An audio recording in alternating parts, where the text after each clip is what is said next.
ನಿನ್ನೆ ನಾನು ಮಂಡ್ಯ ಜಿಲ್ಲೆಯ ಮಂಡ್ಯ ತಾಲೂಕಿನ ಕೆರಗೋಡು ಗ್ರಾಮಕ್ಕೆ ಹೋಗಬೇಕಾಗಿತ್ತು. ನನಗೆ ಬ್ಯಾನ್ ಮಾಡಿದರು, ಜಿಲ್ಲಾಧಿಕಾರಿ ಬ್ಯಾನ್ ಮಾಡಿದರು.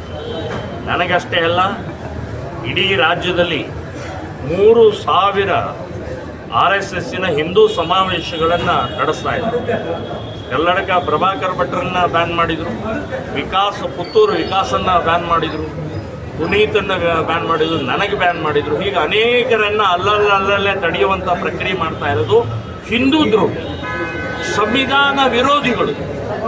ಡಾಕ್ಟರ್ ಅಂಬೇಡ್ಕರ್ ವಿಚಾರವನ್ನು ಒಪ್ಪದೇ ಇರುವಂಥವ್ರು. ಡಾಕ್ಟರ್ ಅಂಬೇಡ್ಕರ್ ಸಂವಿಧಾನದಲ್ಲಿ ಸ್ವಾತಂತ್ರ್ಯ ಕೊಟ್ಟಿದ್ದಾರೆ, ವಾಕ್ ಸ್ವಾತಂತ್ರ್ಯ ಇದೆ. ನೀವು ಹೋದ ನಂತರ ಪ್ರಚೋದನಕಾರಿ ದ್ವೇಷ ಅಥವಾ ಇನ್ನೇನೋ ಮಾಡಿದ್ರಿಂದ ಕೇಸ್ ಹಾಕಿ, ಜೈಲಿಗೆ ಹಾಕಿ.